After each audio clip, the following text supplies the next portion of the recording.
ದೇಶದಲ್ಲಿ 103 ರಾಜ್ಯದಲ್ಲಿ 5 ರೈಲ್ವೆ ನಿಲ್ದಾಣಗಳನ್ನು ಪ್ರಧಾನಿ ನರೇಂದ್ರ ಮೋದಿ ಅವರು ವಿಡಿಯೋ ಕಾನ್ಫರೆನ್ಸ್ ಮುಖಾಂತರ ಅಮೃತ ಭಾರತ್ ಸ್ಟೇಷನ್ ಯೋಜನೆ ಅಡಿ ಪುನರಾಭಿವೃದ್ಧಿಗೊಂಡ ರೈಲ್ವೆ ಸ್ಟೇಷನ್ಗಳನ್ನು ಉದ್ಘಾಟನೆ ಮಾಡಿದರು.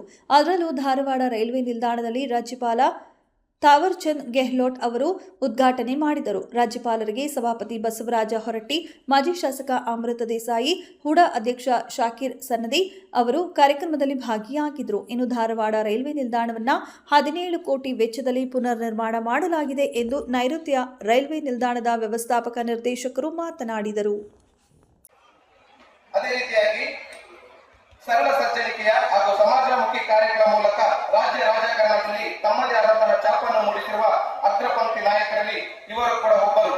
ಚಿಂತಕರ ಚಾವಡಿ ಎಂದೇ ಹೆಮ್ಮೆಯಿಂದ ಕರೆಸಿಕೊಳ್ಳುವ ವಿಧಾನ ಪರಿಷತ್ನ ಸದಸ್ಯರಾಗಿ ಅತಿ ಸುದೀರ್ಘವಾಗಿ ಸೇವೆ ಸಲ್ಲಿಸಿ ಧಾರವಾಡ ಕ್ಷೇತ್ರದ ಮಾಜಿ ಶಾಸಕರು ಆದಂತಹ ಶ್ರೀಯುತ ಅಮೃತ್ ಅಯ್ಯಪ್ಪ ದೇಸಾಯಿ ಸರ್ ಅವರಿಗೆ ನಮ್ಮ ನೈಋತ್ಯ ರೈಲ್ವೆ ಪ್ರಧಾನ ವಿಭಾಗ ಸರ್ GM ಸರ್ ಅಧ್ಯಕ್ಷರು ದೂರದೃಷ್ಟಿಕೋನ ಉಳ್ಳಂತಹ ಹುಬ್ಬಳ್ಳಿ ಧಾರವಾಡ ನಗರ ಅಭಿವೃದ್ಧಿ ಪ್ರಾಧಿಕಾರದ ಅಧ್ಯಕ್ಷರಾಗಿರುವಂತಹ ಶಾಕಿರ್ ಸನ್ನದೇಶ್ವರ ಈ ಒಂದು ಕಾರ್ಯಕ್ರಮಕ್ಕೆ ಆಗಮಿಸಿದರೆ ಅವರಿಗೂ ಕೂಡ.